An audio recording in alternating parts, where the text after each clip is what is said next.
Will take that. చెల్లి చెప్పమ్మా. మన ముస్లిం సోదరి ఎవరు ఉన్నారు ఇక్కడ? హలో హలో, వినిపిస్తుంది? సలాంవాలేకుం సార్. వాలేకుం సలాం. అన్న, నాకు పవన్ కళ్యాణ్ గారు అంటే చాలా ఇష్టం. నాకు కూడా తెలుసు. అలానే టీడీపీ పార్టీ అంటే కూడా చాలా ఇష్టం. మీరిద్దరు కలిసి ఎన్నికల్లో రావడానికి కారణం ఏంటి? మీరు విడివిడిగా ఒక్కటే వస్తే ఓడిపోతారేమో ఏమైనా భయమా మీకు? Solid question. చెల్లమ్మ, మా స్వార్థం వల్ల ఆంధ్ర రాష్ట్రం నష్టపోకూడదు అనేది మా లక్ష్యం. ప్రతిపక్ష ఓటు చీలకూడదు, కలిసికట్టుగా ఉండాలి. అప్పుడే దారి తప్పిన రాష్ట్రం సరైన దారిలోకి వస్తుందనేది ఈ రెండు పార్టీలు బలంగా నమ్మింది. అందుకే ఆనాడు చంద్రబాబు నాయుడు గారు రాజమండ్రి జైలుకు పంపించినప్పుడు పవన్ అన్న ఆనాడు వచ్చి అన్ని మాట్లాడి, లేదు కలిసికట్టుగా పోరాడుదాం. మేము ముద్దుగా జగన్మోహన్ రెడ్డి గారు పేరు పెట్టాం తల్లి, సైకో అని. ఈ సైకో ముఖ్యమంత్రిని తరిమి కొట్టే రోజులు దగ్గర వస్తున్నాయి. కలిసికట్టుగా తరిమి కొడదాం, రాష్ట్రాన్ని మనం కాపాడుకుందాం, అభివృద్ధి బాటలో రాష్ట్రం పెట్టాలనేది మా లక్ష్యం. ఆల్రెడీ చాలా నష్టపోయాం. ఉద్యోగాలు లేవు, ఉపాధి లేవు, నిత్యావసర సరుకుల ధరలు పెరిగిపోయినాయి, కరెంటు ఛార్జీలు విపరీతంగా పెంచేశారు, స్కూల్ ఫీ రీంబర్స్మెంట్ కరెక్ట్ గా రావట్లా, ప్రభుత్వ ఉద్యోగస్తులకి సకాలంగా జీతాలు చెల్లించట్లేదు. ఇప్పుడే మా ఎక్కువ రైతులు కూడా వచ్చారు, పాపం వాళ్ళని కూడా చాలా ఇబ్బంది పెడుతుంది ప్రభుత్వం. ఇట్లా ఎవరిని కదిలించినా వాళ్ళొక బాధ ఆవేదన అనేది ఉంది. ఇది కరెక్ట్ కాదు. కలిసికట్టుగా పోరాడాలి, ఎప్పుడు లేని మెజార్టీ రావాలి, వైకాపాని భూస్థాపితం చేయాలనే లక్ష్యంతో మేము పొత్తు పెట్టుకున్నాం. Thank you. నాకే ఒక క్వశ్చన్ ఉందన్న. మీరు ఇప్పుడు అన్నారు ఇస్తాను, చెప్పండి. సైకో కార్యకర్తలకు లేదమ్మా. ఒక నిక్ నేమ్స్ ప్రతి ఒక్కరికి ఒక్కొక్క నిక్ నేమ్ ఇచ్చుకుంటూ వెళ్ళిపోతున్నారు. మీరు చూస్తున్నాను, మీరు ప్రతిసారి ప్రతి జిల్లాకు వెళ్ళినప్పుడల్లా ఒక బెట్టింగ్ అని, లేకపోతే ఒక బ్యాండేజ్ అని, ఇలా నిక్ నేమ్స్. ఏమైనా హోంవర్క్ చేసి కరెక్ట్ గా పదాలు వాళ్ళకి సరిపోయేటట్టు మీరు ఏమైనా చేస్తున్నారా, లేకపోతే అప్పటికప్పుడు స్పాంటేనియస్? బాగా బెట్టింగ్ చేసే ఎమ్మెల్యేలు బెట్టింగ్ స్టార్ అంటాం. ఓకే. అరగంట వీడియోలు చేసే వాళ్ళు అరగంట స్టార్ అంటాం. ఓహో. గంట వీడియోలు చేసే వాళ్ళు గంట స్టార్ అంటాం. అంతే కదా. సో వాస్తవాలే చెప్పే కదా, నేను తప్పు చెప్పలేదు కదా.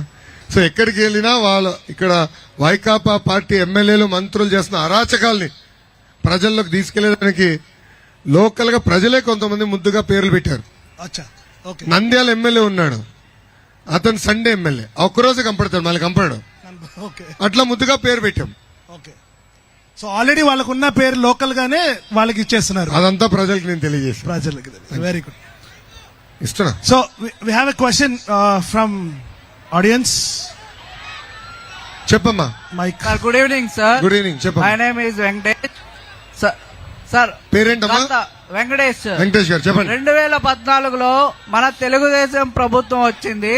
అప్పుడు మన నెల్లూరు నగరంలో నారాయణ సార్ గారు ఉన్నప్పుడు డ్రైన్లు కానీ, పార్కులు కానీ, అలాగే టిట్కో ఇల్లులు కానీ ఇవన్నీ చేశారు. ఇవన్నీ అభివృద్ధి చేశారు, చాలా అభివృద్ధి చేశారు. కానీ 2019లో వైకాపా ప్రభుత్వం వచ్చి ఏమీ చేయలేదు. కానీ మేము అది చేసాము, ఇది చేసాము, బుల్లెట్ దిగింది, అది దిగింది అనేసి అలాగే ఇవన్నీ చెప్పుకుంటూ చాలా విర్రవీగుతున్నారు. కానీ మీరు ఇంత చేసి కూడా, నారాయణ సార్ ఇంత చేసి అభివృద్ధి చేశారు, కానీ మీరు దేనికి చెప్పుకోలేకపోతున్నారు? మీ లోపం ఏముంది? దానిలో లోపం ఏముంది? తమ్ముడు, ఆ లోపం గురించి చర్చించే ముందల నెల్లూరు ప్రజలు బుల్లెట్ బాగా దింపారబ్బా. అందుకే బెట్టింగ్ స్టార్ అనిల్ ఇక్కడి నుంచి వెళ్ళి నర్సరావుపేటలో పడ్డాడు. నేను అడుగుతున్నా, ఒకరింటి చెత్త తీసుకెళ్లి ఇంకోరింటి ముందలేస్తే అది బంగారం అవుతుందా? బంగారం అవుతుందా? ముఖ్యమంత్రి గారే తేల్చెప్పేశాడు, ఇక్కడ నా ఎమ్మెల్యేగా పనికిరాడని. తీసుకెళ్లి ప్రమోషన్ ఇచ్చి ఎంపీగా అక్కడ పక్కనేస్తే ఎవరన్నా ప్రజలు నమ్ముతారా? చెత్తే కదా ఎక్కడ. సో ఫస్ట్ అది గుర్తుపెట్టుకోవాలి. రెండోది, ఎస్ తెలుగుదేశం పార్టీ బలహీనత చేసిన మంచి పనులు మేము చెప్పుకోలేకపోతాం. అది మా బలహీనతని. అసలు స్కిల్ డెవలప్మెంట్ లో ఇంత అద్భుతమైన పనులు చేసామనేది అధికారంలో ఉన్న నాకే తెలియదు. ఎప్పుడైతే ఇది ఒక ఫేక్ స్కామ్ అని పెట్టి తీసుకొచ్చారో అప్పుడు నేను తెలుసుకున్నా, ఓహో స్కిల్ డెవలప్మెంట్ లో కూడా ఇంత అద్భుతమైన పనులు మేము చేశామని. అది మాకున్న బలహీనత. తప్పనిసరిగా 1-10 సార్లు చేసిన మంచి పనులు చెప్పుకునే బాధ్యత కూడా మేము తీసుకుంటాం. వెరీ గుడ్ క్వశ్చన్ తమ్ముడు. అమ్మా మైక్ ఎక్కడుంది? ఫ్రమ్ ఫీమేల్ ఆడియన్స్ అన్నా, ఒక్క నిమిషం. From female audience. మైక్ ఎవరి దగ్గర ఉందండి? మైక్ దయచేసి మైక్ ఇవ్వండి. ఏం తమ్ముడు? ఇస్తా అందరికి ఇస్తున్నా. ఒక 2 నిమిషాలు. మా మైక్ ఎక్కడుందమ్మా?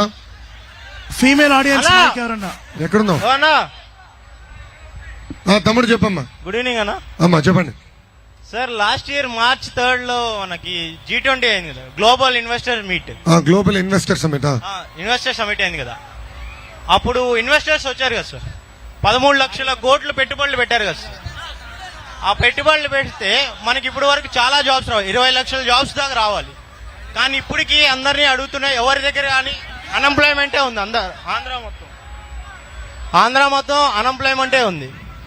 ఇప్పుడు ఆ 20 లక్షల జాబ్స్ ఎక్కడ ఉన్నాయి? అసలు పెట్టుబడులు పెట్టినవి ఎక్కడ ఉన్నాయి? అసలు వచ్చాయా లేవా? అది న్యూస్ వరకే వచ్చింది, న్యూస్ తోనే పోతుందా? తమ్ముడు మనకి కోడిగుడ్డు మంత్రి ఉన్నాడు, అమర్నాథ్. ఇండస్ట్రీస్ ఐటీ శాఖ మంత్రిని కంపెనీలు ఎప్పుడు వస్తాయి అబ్బా అని అడిగితే కోడి ముందలు వచ్చిందా గుడ్డు ముందలు వచ్చిందా అంటాడు.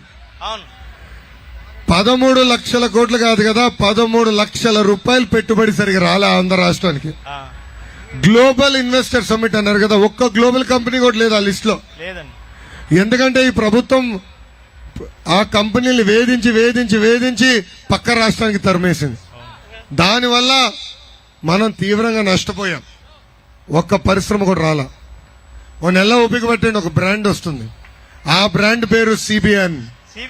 జై సిబిఎన్. చంద్రబాబు నాయుడు గారు ముఖ్యమంత్రిగా ఎప్పుడు ప్రమాణ స్వీకారం చేస్తారో అప్పటి నుంచి చూడండి కంపెనీలు పెట్టుబడి పెట్టడానికి వస్తాయి. ఎందుకంటే ఆయనకు ఒక ట్రాక్ రికార్డు ఉంది. గత 40 సంవత్సరాలుగా అనేక పరిశ్రమలు ఆయన తీసుకొచ్చారు. ఈ రోజు చూడండి, సైబరాబాద్ కి ఇత్తనం వేసింది ఎవరు? చంద్రబాబు నాయుడు గారు. ఫైనాన్షియల్ డిస్ట్రిక్ట్ కి ఇత్తనం వేసింది ఎవరు? చంద్రబాబు నాయుడు గారు. హైదరాబాద్ ఎయిర్పోర్ట్ చూడండి, రింగ్ రోడ్ చూడండి,